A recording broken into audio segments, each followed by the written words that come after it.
Let's pray.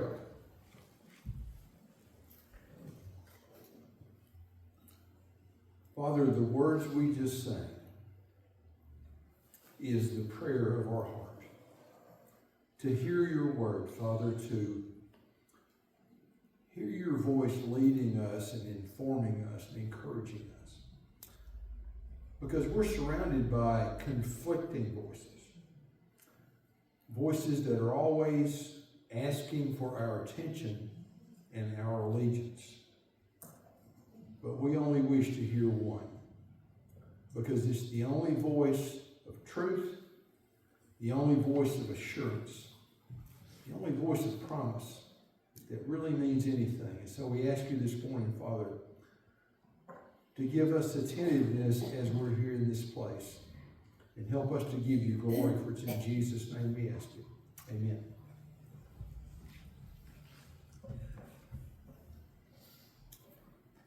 Preachers are always concerned about communication. How can I say something? And that's not odd because you find it in the Bible too.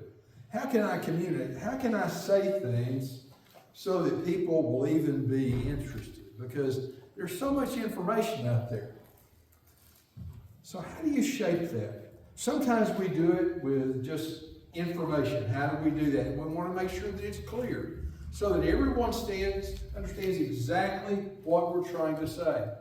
Sometimes we do it with drama. We try to impress you with the way we talk or with the way we conduct ourselves. We find that in the Bible too. People that are really trying to get our attention. But most of the time, the most effective way is just to tell a story. Because I can do that. I can say something like, one time, if I've thought about it, and I say something, I remember I was at a gospel meeting and immediately there's a picture in your mind. It's a story. And the other things I say will become clear in that. And one of the things that happens in the book of Exodus is that there are 3 stories that intersect. First of all, there's the story of the Egyptians. And that's an impressive story because at this time, they were the most powerful nation in the world. They had never been defeated in battle. They had all the wealth you can possibly imagine. Their leader, Pharaoh, was hailed as a god. And that's really impressive when you stop and think about it, because you look up and you see the leader of their nation. He's not just an impressive guy. He is a God that is leading you. And since he has never lost a battle, you kind of get the idea that maybe he is. There's another story that intersects, and it begins right in the beginning of Exodus, and that's Moses. This guy that was raised as an Egyptian, as part of that royal house. And there are stories, legends about who he was, but this is what we know. We find him as one who goes to his people. We find him as one who acts for his people. And then we find him as one who runs from his people. Those 3 statements, you already know the entire story, don't you? Because your mind fills in the words that I haven't said.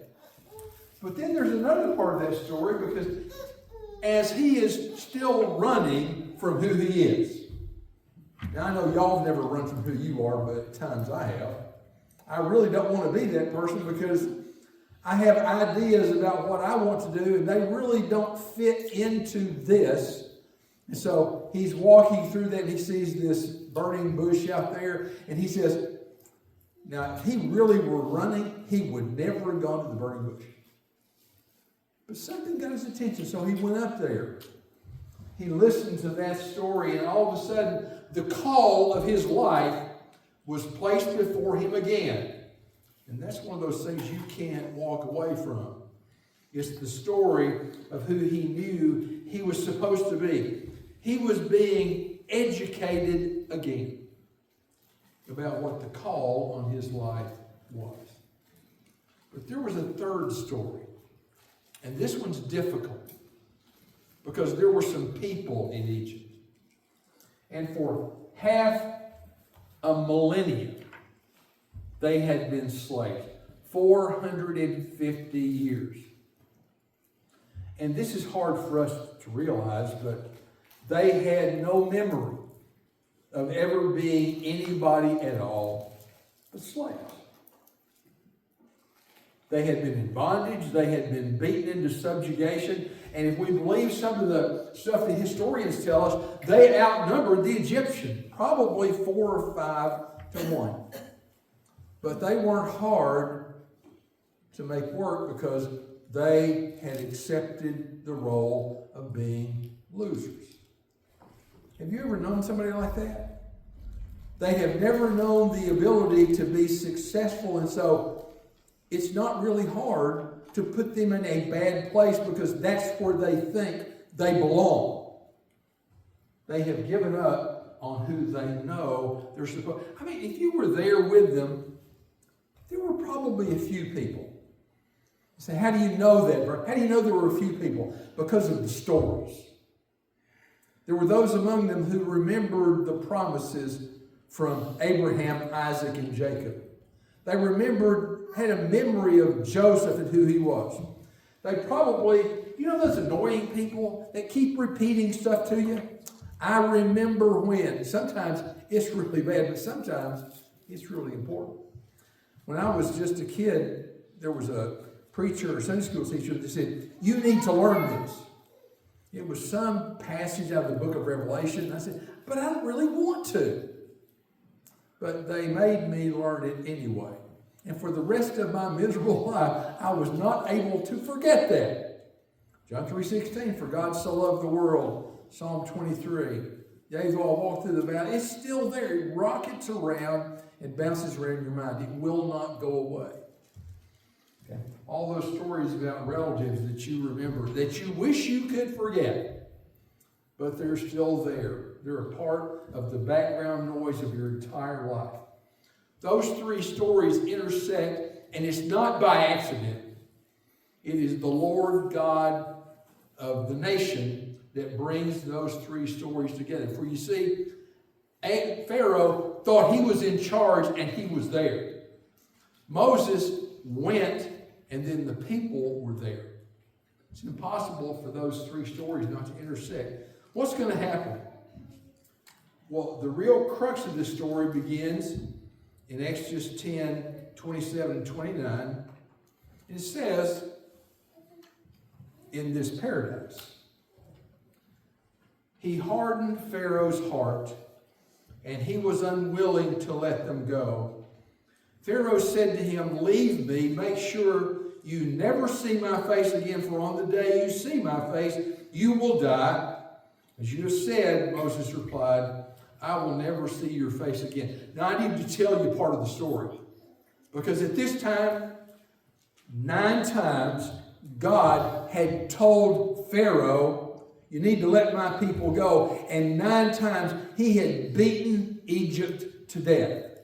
Plague after plague after plague. These 2 men, face to face. One a shepherd with a stick, and the other one the king of a nation, who people saw as a God. And what they were seeing was not the king winning, but the king losing every single battle that came up. And the amazing thing is that he still didn't think he lost. He thought there was some way I can resurrect victory out of 9 defeats. I mean, I somehow get the idea that if there's 10 things happening and I lose 6, I'm done. Here's a guy that's lost 9 times. It's the arrogance of the human race, even though it's faced with defeat after defeat. And the words from Lord, Yahweh, the God of the nation, let my people go. It's funny. I don't think he elaborated on this. Moses just showed up and said, let my people go. After all, what's hard to understand about this? It's not difficult. It's not rocket science. Just let my people go. I think, but he still said no. You see where the story, you know where the story's going, don't you? Because we've heard the story. You filled in all the blanks at this point. But there's something really compelling about this, because he's seen his nation defeated over and over and over and over again, but it wasn't enough. The people are still in bondage. So we know the story of Pharaoh. Let's have another story, the story of the people that are in bondage. Because you see, even though God has won 9 times, they're still slaves. And even after they go, but I digress. At this time, Moses, and you have to kind of read between the lines, he didn't really want to go. But at this moment, he really is there. He's invested. He looks at Pharaoh and says, okay, you'll never see my face again, and I'll never see yours. And then, remember the 10th plague? All the firstborn of Egypt just died. And it wasn't noisy or impressive. It was just like a cloud covered the land. All of a sudden, people are just dropping dead. That's really the last thing that gets our attention, isn't it? Not all the suffering, not all but death. That's the ultimate one that gets their attention. He tells Moses, take the people and leave, because they've destroyed everything. The nation that has never lost a battle has finally lost everything. This became this.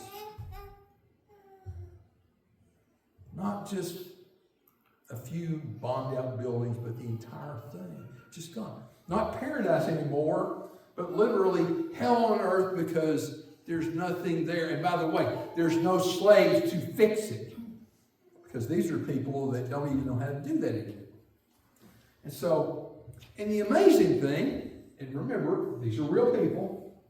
At this time, Moses had got the idea, we're going to leave.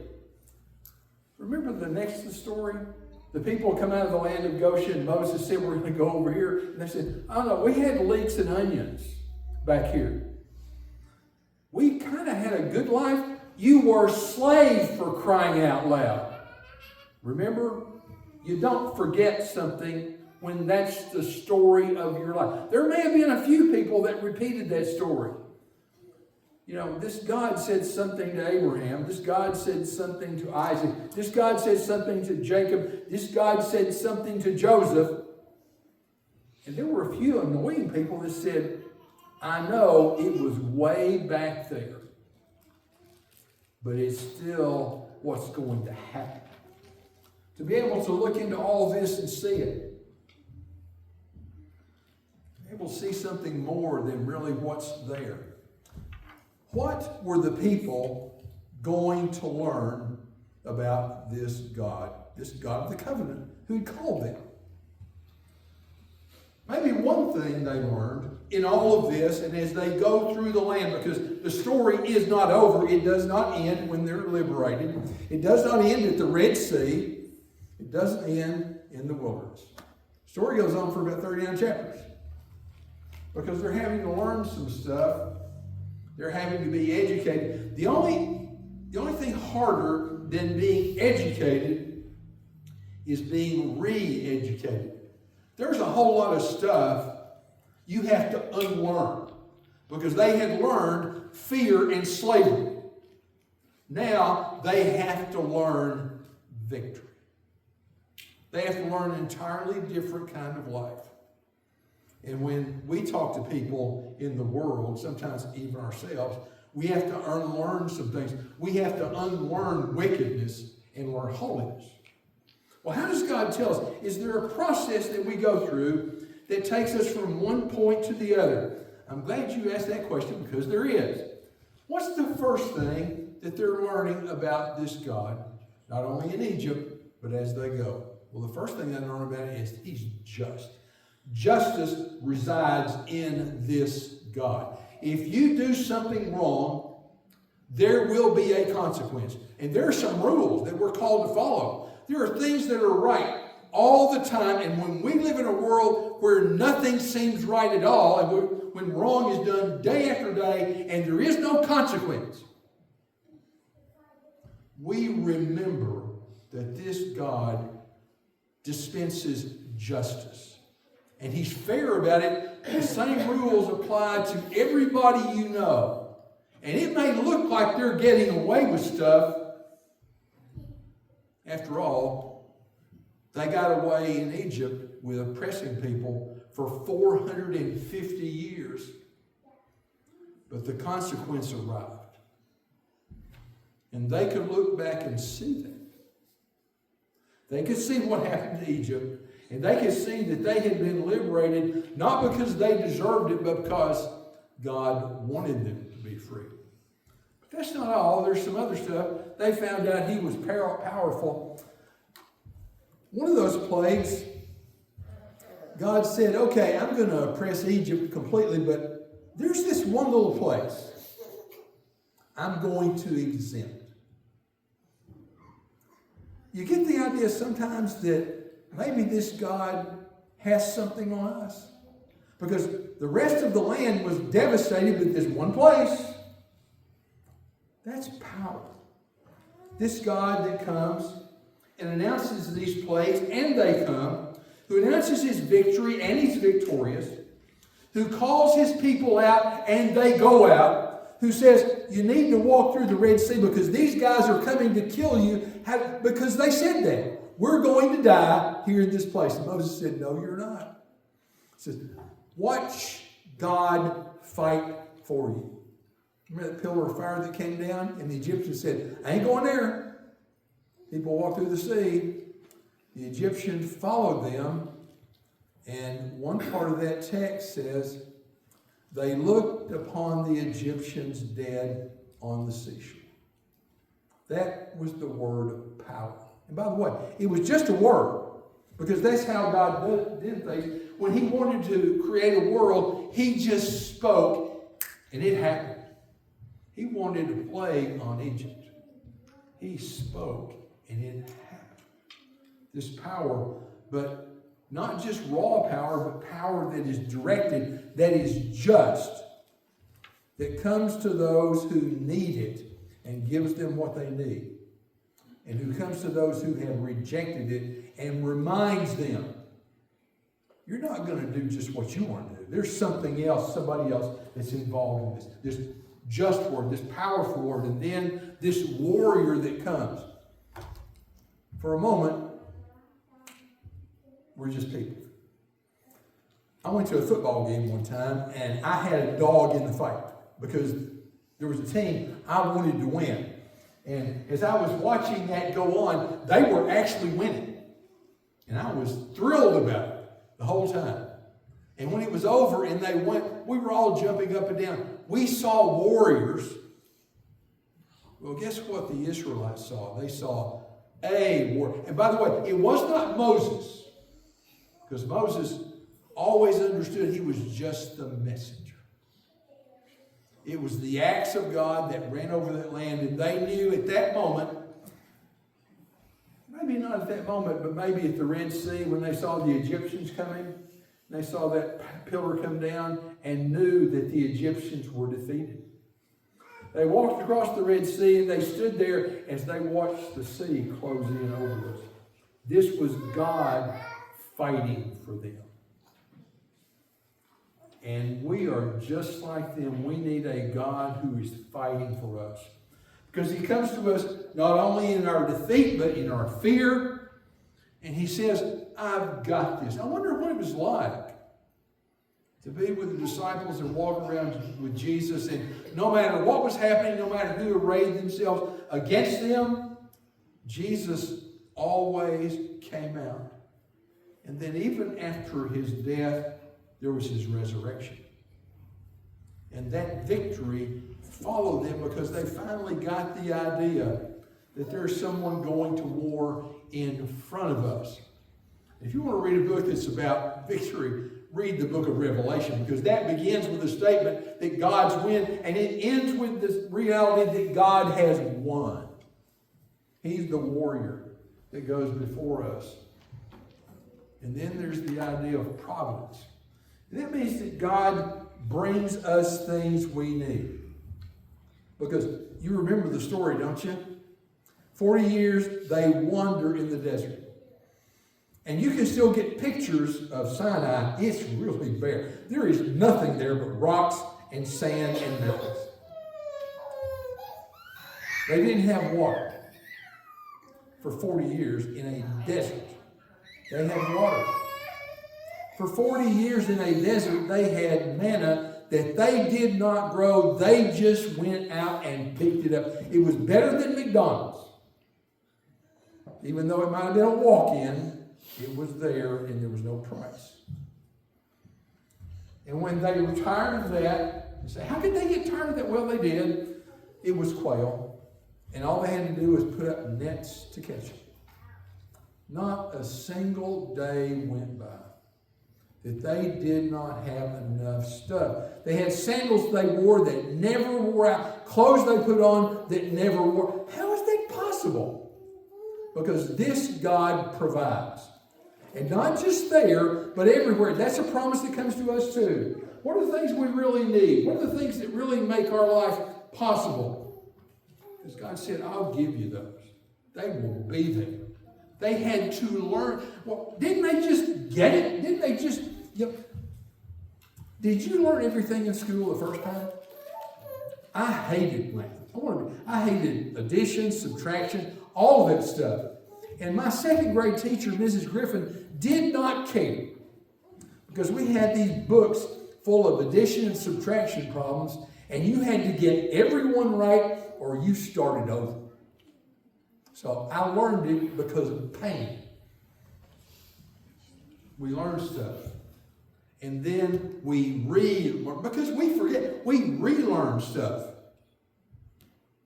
You know, even today, as much as I didn't like it, I can still go through the multiplication tables without even thinking about it because I learned it. We learn and we relearn. We're educated and we're re-educated about the promise and the purpose and the will of God as we go through this life. And that's not all. We finally figure out that He's sovereign. And that's something that seems to be at war with us because we look at a world where it doesn't seem like anybody's in charge. And what we do sometimes is we kind of project that on. Well, God, I know things are real. If we're lucky, luck has nothing to do with it. Luck has nothing to do with the life we're in. It's about a sovereign God who uses everything for His purpose and does not apologize for it. He simply chooses what He wants to do, and then there are people that get it done. Read Romans chapter 8 one time, from the beginning to the end. And you cannot walk away from that without understanding that there is a God who is there, who does what He wants to do, who calls what He wants to call, who uses what He wants to use. And the thing that directs Him is His sovereign love that reaches into the people that are there and says, I've got you in this. I don't feel like you've got me. My feelings are irrelevant. It's His character that matters. And those two are always warring with each other. Well, this is how I feel. This is what He does. If I look at me, I'm going to see that. If I look at Him, we sang that song a few minutes ago. Turn your eyes upon Jesus. That's the only place to turn your eyes ever. To look at Him and see what He's done. Because what He's done is the very will of the living God. He draws all that together. And then we realize something, and this seems so pedestrian to us. Faithful. Mark's told part of a sermon this morning, but he's talking about all the gods that we find. You know, Egypt had more than one God. They had a multiplicity of, they had God of the river, God of the land, God Himself that was king. It just goes on and on. As you move forward in history, you have the Assyrians who had the same multiplicity of gods. You had the Philistines and all of it had all those gods, and just on and on and on. The trouble is that none of those gods had this one thing. They said they have all the other things, but this, you never could trust them. There's a famous story that comes out of the Greek mythology that Zeus was having a controversy with Mars. And you're thinking, well, Zeus is powerful. Why didn't you just take him out? Well, that's not the way it worked because they were always fighting with each other. So he wasn't really powerful, but that's not the problem. Because sometimes when they got in arguments with each other, do you know who suffered? The people that worship them. All that. Now, Mars, come protect me, and Zeus kills you. And Zeus, come protect me. And you just, the gods are not faithful. You can't trust them to do what they say. This is the only God in the history of the universe that ever said, I will do what I said. 450 years. Remember, you're an Egyptian, or at least you're an Israelite. And you're in this land, and all you have for 450 years are stories. After a while, you just don't believe, because it's been so long. But remember, there's a few annoying people that won't forget. They keep repeating them to you. And you ask them, why do you do it? Because we were told to. Because they knew that this one God was faithful. They remembered the story of Abram and Abraham. I remember the story of Jacob and the brothers and Joseph. Joseph, who in all the malice of their hearts was sent ahead so that he would be dead. But God said, I got a better plan. They went down and found their brother. Well, they found reconciliation. They also found deliverance. And there were people that remembered those stories because this God was faithful. He kept his word. He was there for them. He was the one who simply said, I'm going to get it done. Let me ask you, do you want a God that's powerful or faithful? Or maybe you want a God that's both. One that can be trusted. One who will always be there for you. One who always leads you through all the stuff that's there. And then a God, I'm terrible at this. I've had to learn patience my entire life. I'm still learning. And we fail as Christians. We really don't own up or live up to the promise that we know is ours. And we get short with ourselves. We know other people that fail in the same way. We get short with them. We know a world that's, there are any number of things that can irritate us. Patience is hard. We have to work on it every day. But this God, you remember the story? They went across the Red Sea. What's the first thing they do? Complain. There's no water here. There's no food here. Things are bad. It's kind of like, do you remember? God was awful patient with his people. When they got into the land, they rebelled. God was patient with his people. They wanted things and they took things they really didn't want.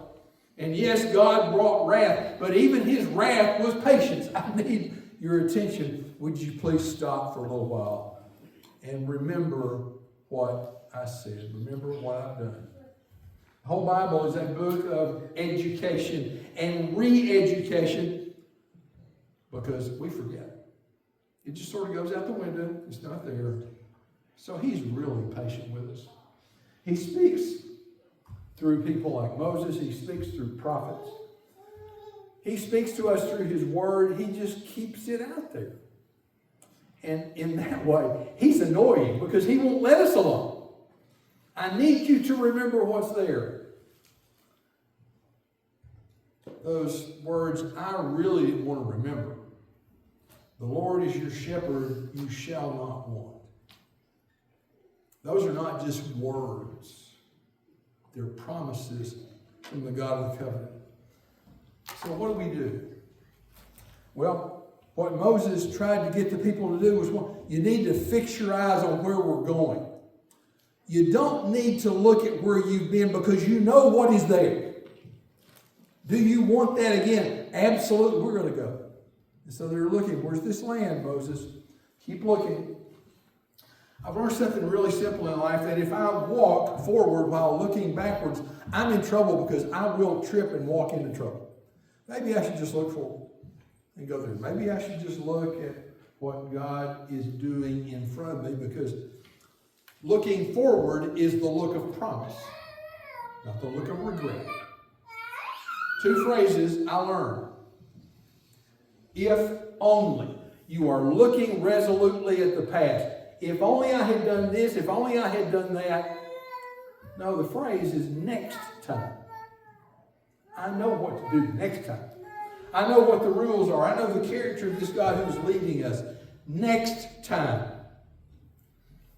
In the New Testament, the writer of Hebrews is trying to channel this a little bit. And so he talks about this promise.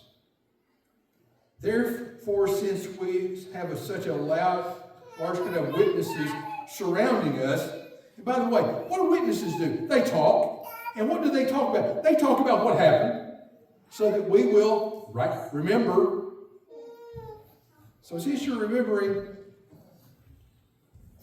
let's look in the right place. Let us run with endurance the race that lies before us, keeping our eyes on Jesus, the pioneer and perfecter of our faith, who for the joy that lay before him endured the cross, despising the shame, and sat down on the right hand of the throne of God. There were at least 3 people, in the wilderness that got us. Moses, Joshua, and Caleb.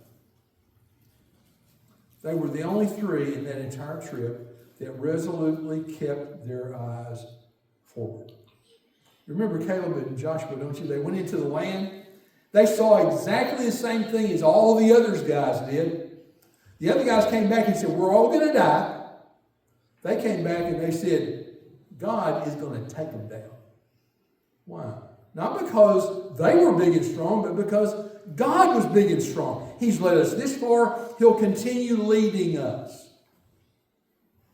Because the eye of faith sees things that the eye of fear will never see at all. For the joy that lay before him endured the cross, despised the shame, and sat down at the right hand of the throne of God.